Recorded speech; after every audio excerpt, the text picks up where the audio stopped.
Yes po, isang magandang araw po ng linggo, mga kabarangay. At sa content ko po ito ay gagamit ako ng mga sinipi na clippings po mula po sa mga batigang journalist na nagtatanong sa ating COMELEC chairman. At ang kanyang mga sagot, hihimayin po natin. At syempre po, ang aking walang sawang pag-aanyaya sa mga napadaan lamang po sa aking channel, Coiners Ring. Kayo po ay aking malugod na inaanyayahan na mag-subscribe. Pakiclick po ang notification bell at all para palagi po kayong updated sa aking mga bagong videos. Mga kabarangay, ito po yung interview ni Sir Emil at ni Ma'am Cathy kay COMELEC Chairman Erwin Garcia. Erwin Garcia ng COMELEC. Chairman, good morning. Welcome po muli sa palatuntunan, Chairman. Banat na, Cathy San Gabriel. Magandang umaga po. Magandang umaga, Sir Emil at Ma'am Cathy, sa ating mga kababayan. Magandang umaga po sa inyong lahat. Chairman, sure na ba talaga na isasabatas na yung pagpapaliban sa BSKE? Pakinggan po natin, mga kabarangay, ang sagot na ito ni COMELEC Chairman George Garcia. Namnamin po natin at suriing mabuti ito pong kanyang sinagot sa tinatanong po sa kanya. Kahapon po, Ma'am Cathy, hindi na talaga ako nakatiis. Ako'y gumamit na ng pamamaraan para makakonect doon sa palasyo ng Malacanang, makapagtanong man lang kung ano na ba talagang update. Kasi nga po, kabi-kabila ang katanungan kung matutuloy ba ang halalan o hindi. Kasama na... Malinaw po na maging si COMELEC Chairman ay irritable na po sa pangyayari. At kung mababanaag po ninyo yung kanyang sagot, ay parang may halo na po na pagkainis, mga kabarangay. Na rin po yung paghahanda natin at tayo po nakakuha ng response, na positive response, at ang sinabi, magkakaroon ng formal na pirmahan ng naturang panukalang batas sa Agosto 12, alas 2 ng hapon dyan po sa Palasyo ng Malacanang. At ayon nga po sa kanya ay nakakuha po siya ng malinaw na sagot sa kanyang tanong. At yan nga po daw ay pipirmahan na sa Agosto 12, mga kabarangay. Na yan daw po ay ang positibong resulta na nakuha po niya sa palasyo. Ulugan, kung ito po mapipirmahan ng Pangulo sa 12 ng Agosto, wala po tayong eleksyon na mangyayari sa December 1. At ayon din po sa kanya, kung ito nga po ay pipirmahan ng Pangulo sa Agosto 12, ay wala na daw po na mangyayaring halalan sa December 1. So, ibig pong sabihin ay postpone na po ito. Pero bakit patuloy pa rin po sila sa paghahanda? Alamin po natin. Kung kaya nga lamang po, Ma'am Cathy, Sir Emil, magtutuloy-tuloy pa rin po ang COMELEC sa ating pong paghahanda dahil siyempre, 12 pa naman yon. Ang ating pong registration ng mga botante ay ongoing, simula po kahapon hanggang Agis. At yan po ay plano natin tapusin kahit pa may mga ganitong klase na mga balita. At iba pang klase paghahanda ay tutuloy po ng COMELEC. Ang maganda po dito, mga kabarangay, ay napakaganda po ng follow-up question ni Sir Emil. Ang gagaling po talaga ng ating mga broadcaster. Chairman, ano ulit ang dahilan? Bakit po natin ito gagawin para humalaman ang ating mga kapuso? Go ahead, sir. Yan nga po, kung mapopospon na nga po ang halalan sa December 1, 2025, bakit pa sila kailangang magpatuloy sa kanilang ginagawa? Napakagandang katanungan, hindi po ba? Yes po, kinakailangan po kami magtuloy-tuloy sa ating paghahanda, lalo yung registration, sapagkat halimbawa, may mga pagbababa, mga pangyayari magbabago, halimbawa ang isip ng Pangulo, o kaya biglang i-veto yung ating panukalang batas. At sa ipinahayag po na iyan ng ating COMELEC chairman, ay may chance pa rin ba? Or parang posible pa rin ang pagbeto? O kaya kahit naman po iti mafirmahan at magkaroon ng publication. Malinaw po yung kanyang sinabi, mga kabarangay. Kagaya po ng palagi kong sinasabi na after po na mapirmahan niya ng Pangulo, ay kailangan pa rin pong i-publication yan. O yung journal po na tinatawag o na sinasabi, yan po ang panahon o araw na pwede pang mag-contest kung sino man ang gustong kumontes. I remember po, merong pupunta sa Korte Suprema kaya questionin ang legalidad ng batas na ito. Mga kabarangay, si COMELEC chairman po ang nagsasabi niyan, ano po? At baka sabihin na naman po ng iilan na haka-haka na naman yan. Ngayon, kung haka-haka yan, haka-haka lang pala itong si COMELEC chairman. kung kami po titigil sa paghahanda sa email at pagkatapos kahit yung registration hindi na namin itutuloy, paano po kung biglang ito'y ma-TRO o pahintuin?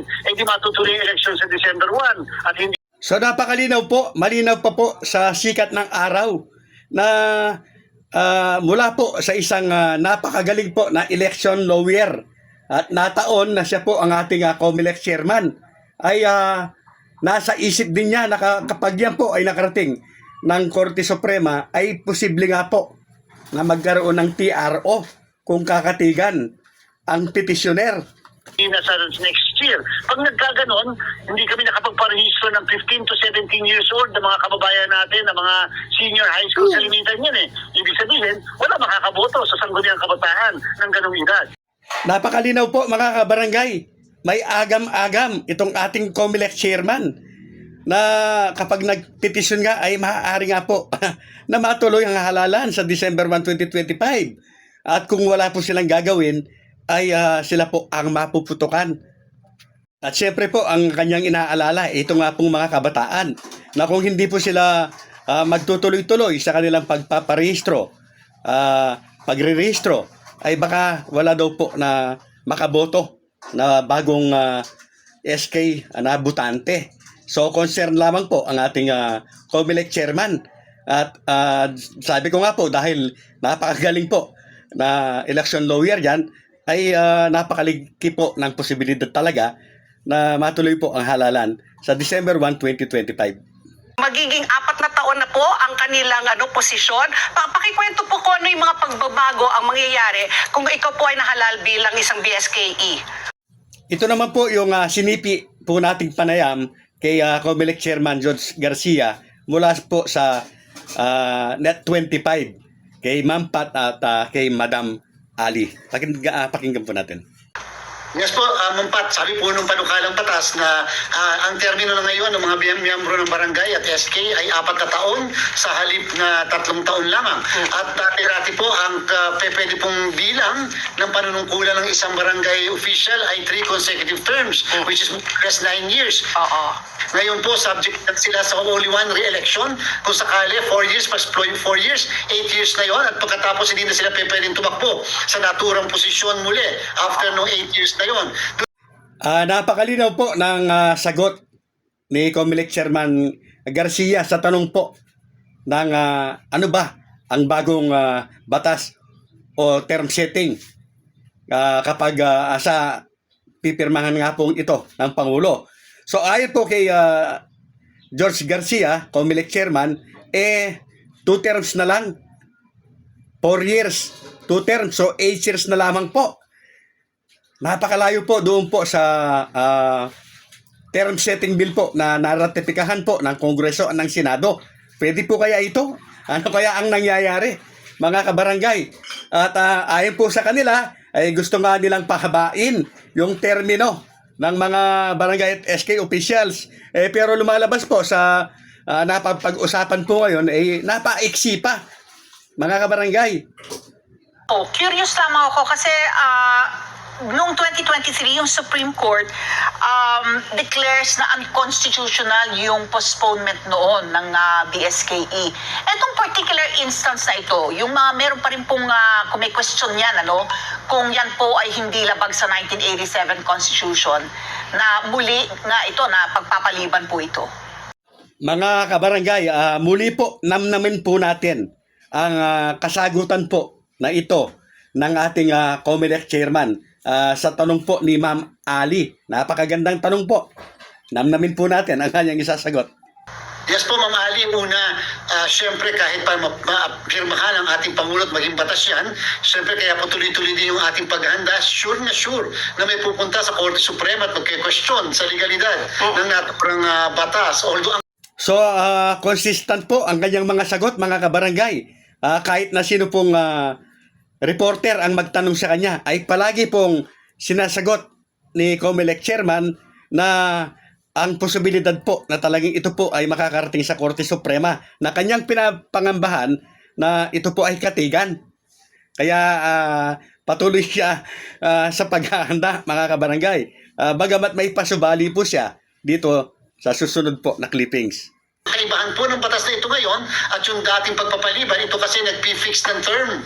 Yun naman talagang nagre-reset ng halalan. Yung nakaraan ito, pinifix ang term from 3 years to 4 years. And so meron doon ibang twist. So yan nga po yung argumento po ng nagsulong yan.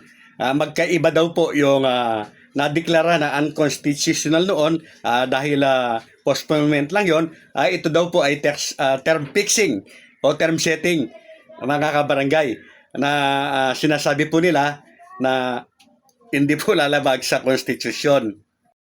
Parang meron daw po na twist. Ano kaya ito? Kaabang-abang po. Twist. Itong pagbabago po na ito. And kaya po nung nakaraan, kita niyo po na-declare na unconstitutional. Buti po, handa rin po ang Commission on Elections na magsagawa ng halalan nung December na yun, ng 2023. Sinasabi na Ganon din po pala, mga kabarangay, na noong 2022, kahit po yan ay na-postpone, ay naghahanda rin talaga sila. Naghahanda rin po pala kung sakasakali. naman po ay ito daw po ay unconstitutional na sapagkat magkakaroon daw po ng term extension yung mga nakakataon 2023. Sabi naman Ito naman po, mga kabarangay, yung sinasabi ko po na pwede po nilang gamiting argumento. Ito nga pong dahil sa gagagawan nila, naging 2 years na lang yung nakaupo ngayon. At yan po ang kino-contest nila ngayon na kulang daw ng 1 taon. So kailangan na ayon daw po sa batas ay 3 taon. So yan po yung argumento po nila ngayon na sila rin mismo ang may gawa. Bagamat napakarami po ng mga nakaupo na alam naman nila na noong sila ay humabol ay 2 taon lamang po ang kanilang iuupo, mga kabarangay. ng mga nahalal ng 2023, Ma'am Ali, Ma'am Pat, teka muna, pagka naman nag-election tayo ng December, cut short din ang term namin. 2 years lamang, dahil December lang kami nahalal, at pagkatapos matatapos na muli ng December din. Sa bandang huli po, mga kabarangay, ay tama naman po sila na talagang kung tutuusin po ay napakaiksi po ng 2 taon po na iuupo po nila. Yun nga lang po ay bakit nangyari ito? Alam naman po nila kung bakit nangyari ito, hindi po ba? So, mga kabarangay, siguro po ay talagang ganyan po ang sistemang pampolitika dito po sa atin. Palagi ko pong sinasabi na kapag ang tagagawa po ng batas o sino man, kahit wala pa sa kapangyarihan yan, basta may personal po o sariling interes, ay tiyak po na kahit po mali ay papanigan. Yes po.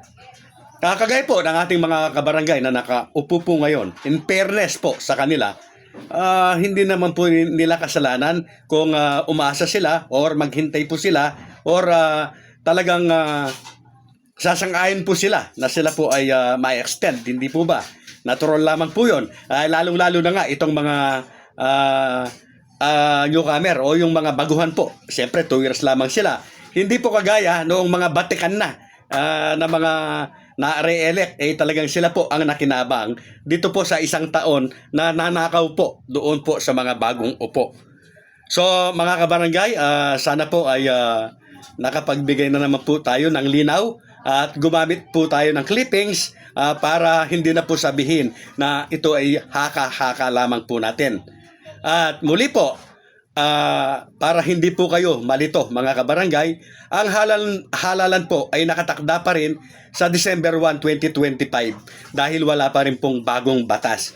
Hintayin po natin ang mga susunod po na mangyayari kung ano po ang kalalabasan ng pagpirma po ng Pangulo.